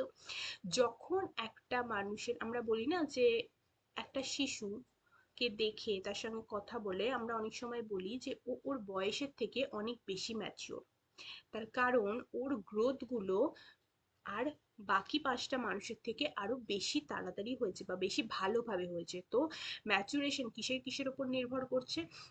আমাদের এনভায়রনমেন্টের উপর নির্ভর করছে, আমাদের শারীরিক গ্রোথ কিরকম ভাবে হচ্ছে, আমাদের বৌদ্ধিক বিকাশ কিভাবে হচ্ছে, আমাদের সমস্ত রকম ডেভেলপমেন্ট গুলো কিভাবে হচ্ছে, সেটার উপরে ম্যাচুরেশন ডিপেন্ড করছে, ঠিক আছে? তো সেটার উপর ডিপেন্ড করে এটা হচ্ছে natural growth. Readiness for learning, সে কতটা রেডি থাকবে সেটা তার ম্যাচুরেশনের উপর নির্ভর করে, ঠিক আছে? ইন্টারেস্ট, ইন্টারেস্ট কি, কোনো বিষয় সম্পর্কে কিউরিওসিটি কতটা রয়েছে বা প্রিফারেন্স কতটা রয়েছে সেটার উপরে তার ইন্টারেস্ট ডিপেন্ড করে। এনহ্যান্স অ্যাটেনশন এবং এফোর্টসের উপরে তার লার্নিং ডিপেন্ডস করছে। এবং ইমপ্লিকেশন কি, টিচিংটাকে এমন এনজয়েবল করতে হবে বা রিলেটেবল করতে হবে যাতে তার ইন্টারেস্ট এমনি এমনি আসে। মোটিভেশন কি, মোটিভেশন হচ্ছে কোনো কাজ করার জন্য আমাদের যে প্রেরণা, প্রেরণা কোথা থেকে আসে, আমাদের চাহিদা থেকে আসে, ঠিক আছে? এটা দু রকম ভাবে হয়ে থাকে, একটা হচ্ছে ইনস্টিং মোটিভেশন আর একটা হচ্ছে এক্সট্রিম মোটিভেশন, ঠিক আছে? ইনস্টিং মোটিভেশন কি, ইনস্টিং মোটিভেশন হচ্ছে যখন একটা শিক্ষার্থী তার পড়তে ভালো লাগছে, ঠিক আছে, সে আরো জানতে চাইছে, তার বিষয়টা সম্পর্কে আরো জানতে ইচ্ছা করছে, তখন সে পড়ছে। That is intrinsic motivation. যখন সে ভালো রেজাল্ট করার জন্য পড়ছে, বা ভালো রেজাল্ট করলে তাকে তার বাবা বলেছে একটা সাইকেল কিনে দেবে, সেই জন্য সে পড়ছে, দ্যাট ইজ এক্সট্রিম মোটিভেশন। ঠিক আছে, এবার হচ্ছে আমরা পড়বো অ্যাটেনশন। অ্যাটেনশন হচ্ছে একটা মেন্টাল রিসোর্সেস। যখন আমরা আমাদের অ্যাটেনশন হচ্ছে একটা process of focusing the mental resources, যেটা একটা প্রসেস যেটা আমরা মেন্টাল রিসোর্সটাকে কোনো কোনো কিছুর উপরে যখন আমরা ফোকাস করি তখন আমাদের মধ্যে অ্যাটেনশন আসে। ঠিক আছে, অ্যাটেনশন বিভিন্নভাবে আসতে পারে। একটা হচ্ছে ক্যারেক্টারিস্টিক্স কি, selective, we focus on one thing and ignore others. আমরা একটা বিষয়ের উপর ফোকাস করার জন্য, মোটিভেশন আনার জন্য আমরা অন্য বিষয়গুলোকে ইগনোর করব। শিফটেবল, আমাদের একটা বিষয় থেকে আরেকটা বিষয়ে অ্যাটেনশন চলে যেতে পারে। বা some extent we can attend more than one thing one time, আমরা একের বেশি বিষয়ের উপরে অনেক সময় অ্যাটেনশন দিতেই পারি। টাইপ অফ অ্যাটেনশন কি, voluntary attention, attention by choice or will, সেটা নিজের চয়েসের উপর ডিপেন্ড করে অ্যাটেনশন আনছে, that is voluntary attention. Involuntary attention কি, অটোমেটিক, তার অটোমেটিক অ্যাটেনশন আছে। যেমন কোনো একটা রাস্তা দিয়ে একটা কেউ একটা হঠাৎ করে একটা স্বাভাবিকের থেকে অনেক বেশি লম্বা ব্যক্তি হেঁটে যাচ্ছে, আমাদের অ্যাটেনশন চলে যাবে। হট করে আমি বসে রয়েছি, আমার সামনে খুব একটা চকচকে কিছু চলে আসলো, তখন আমাদের অ্যাটেনশন চলে যাবে। বা আমরা কোনো একটা কোনো অ্যাডভার্টাইজমেন্ট দেখছি যেটা চলন্ত, তখন আমার তাদের অ্যাটেনশন চলে যাচ্ছে, সেটা হচ্ছে automatic attention. Involuntary attention, habitual attention কি, আমার যেটা ভালো লাগে, আমি যেটা পছন্দ করি, সেটা আমি যদি কোথাও রাস্তায় দেখতে পাই, আমার অ্যাটেনশন যাবে। দেন চলে আসি আমরা মেমোরিতে। মেমোরি কি, মেমোরি হচ্ছে একটা প্রসেস যা ইনফরমেশন এনকোড করে, স্টোর করে, রিট্রাইভ করে। ঠিক আছে, আমাদের কোনো একটা ইনফরমেশন আমরা বাইরে থেকে ফার্স্টে সেটাকে আমরা এনকোড করছি, দেন সেটাকে আমরা স্টোর করছি নিজেদের মধ্যে, এবং সেটাকে আমরা আমাদের মেমোরিতে রিট্রাইভ করছি। ঠিক আছে, এটাকে একটু ডেসক্রিপটিভ ভাবে বলতে গেলে রিসিভ আন্ডারস্ট্যান্ডিং ইনফরমেশন, আমরা কোনো একটা ইনফরমেশনকে রিসিভ করছি, সেটা হচ্ছে এনকোড করা। স্টোর করছি কি, আমরা ইনফরমেশনটাকে ব্রেনের মধ্যে সঞ্চিত করছি, সেটা হচ্ছে স্টোরেজ। রিট্রিভাল কি, বিগিনিং স্টোর ইনফরমেশন ব্যাক, যখন মনে করতে চাইছি সেই স্টোর ইনফরমেশনটা আমাদের মনে আসছে, সেটা হচ্ছে রিট্রিভাল। ঠিক আছে, টাইপস অফ মেমোরি কি, short term memory, long term memory, sensory memory. ঠিক আছে, সেন্সরি মেমোরি কোনটা, যেটা আমাদের 1 সেকেন্ড মনে থাকে, তারপর আর মনে থাকে না, সেটা হচ্ছে sensory memory. Short term memory কি, যেটা আমাদের 15 সেকেন্ড থেকে 13 সেকেন্ড মনে থাকে, সেটা হচ্ছে শর্ট টার্ম মেমোরি, যেমন কি ফোন নাম্বার। তারপর হচ্ছে long term memory. Long term memory কি, আলটিমেট ডিউরেশন, যেটা আমাদের বহু বছর মনে থাকে, এটার কোনো ডিউরেশন নেই, সারা জীবনও মনে থাকতে পারে, 3 থেকে 4 বছরও মনে থাকতে পারে। ঠিক আছে, তাই কিন্তু লং টার্ম মেমোরির আমরা কতগুলো টাইপস পড়বো। হ্যাঁ, আচ্ছা, লং টার্ম মেমোরি কি কি টাইপস রয়েছে, এক্সপ্লিসিট মেমোরি আর হচ্ছে ইমপ্লিসিট মেমোরি। ঠিক আছে, এক্সপ্লিসিট মেমোরি আর ইমপ্লিসিট মেমোরি। এক্সপ্লিসিট মেমোরিকে দুভাগে ভাগ করা হয়েছে, সিমেন্টিক মেমোরি আর এপিসোডিক মেমোরি। ঠিক আছে, সিমেন্টিক মেমোরি কি, যদি আমরা কোনো ফ্যাক্ট বা নলেজ আমরা যদি মনে রাখি অনেক দিন, সেটা হচ্ছে সিমেন্টিক মেমোরি। এপিসোডিক মেমোরি কি, যখন আমরা কোনো কোনো ঘটনা, যখন আমরা সিরিয়ালি একটা ঘটনা, একটা পুরো স্টোরি মনে রাখছি, সেটা হচ্ছে এপিসোডিক মেমোরি। ইমপ্লিসিট মেমোরি কি, আচ্ছা, এক্সপ্লিসিট মেমোরি কোনগুলো, এক্সপ্লিসিট মেমোরি হচ্ছে সেইগুলো যেগুলো আমাদের এফর্টস দিয়ে মনে করতে হয়, আর ইমপ্লিসিট মেমোরি হচ্ছে সেগুলো যেগুলো আমাদের মনে করার জন্য এফর্টস দিতে হয় না। যেরকম কি, প্রসিডিউরাল মেমোরি, আমরা একবার সাইকেল চালানো শিখে গেলাম, তারপর সেটাকে চালানোর জন্য আমাদের আর এফোর্টস দিতে হচ্ছে না। ইমোশনাল মেমোরি, যখন কিছু একটা দেখছি অটোমেটিক্যালি আমাদের চোখে জল চলে আসছে, আমাদের পুরোনো মেমোরিতে কিছু একটা রয়েছে সেই বিষয়, সেজন্য জল আসছে, কিন্তু সেটার জন্য এফোর্টস দিতে হচ্ছে না। এছাড়াও লং টার্ম মেমোরির আরও কয়েকটা জিনিস রয়েছে, সেটা হচ্ছে immediate memory, remote memory, autobiographical memory আর ফ্ল্যাশব্যাক মেমোরি। ফ্ল্যাশব্যাক মেমোরি কি, যেটা আমাদের হট করে মনে চলে আসে, ফ্ল্যাশ বাল্বের মতন জ্বলে ওঠে। অটোবায়োগ্রাফিক্যাল মেমোরি লাইভ ইভেন্ট, আর রিমোট মেমোরি কি, ইভেন্ট অর ডিস্টেন্ট পাস্ট, যেটা আমাদের অনেক পাস্টে থাকে, যেরকম হচ্ছে স্কুল নেম। ঠিক আছে, ইমিডিয়েট মেমোরি কি, যেটা হচ্ছে আমাদের কয়েক সেকেন্ডের জন্য হট করে মনে আসে। এই দুটো ইমিডিয়েট মেমোরি আর রিমোট মেমোরি হচ্ছে ইমপ্লিসিটের ভাগ, আর এটা হচ্ছে এক্সপ্লিসিটের ভাগ। বাট এই সমস্ত জিনিসগুলোই কিন্তু আমাদের লং টার্ম মেমোরির মধ্যেই পড়ছে। ঠিক আছে, তো এই ছিল আজকে আমাদের ভিডিও। আজকে একটুখানি সময়টা বেশি লেগে গেছে, কারণ কি এটা এত বেশি ডেপ, তাও আমি যতটা পেরেছি সমস্ত কিছু একটা রিভিশনের মতন করে ছোট ছোট ভাবে ডিসক্রাইব করার চেষ্টা করেছি। এগুলোকে ডেসক্রিপটিভ ভাবে পড়তে গেলে প্রতিটা টপিক নিয়ে একটা গোটা ক্লাস করতে হয়। ঠিক আছে, তো সেই কারণে আশা করি যাদের বিষয়গুলো সম্পর্কে অল্প অল্প নলেজ রয়েছে তাদের যথেষ্ট হেল্প হয়েছে। অ্যান্ড প্লিজ আমাদের চ্যানেলটাকে সাবস্ক্রাইব করে দেবেন, অ্যান্ড প্লিজ কমেন্ট করে আমাদের জানাবেন যে আর কি কি ইমপ্রুভমেন্ট করা যেতে পারে। অ্যান্ড দেখা হচ্ছে পরের ভিডিওতে। Thank you.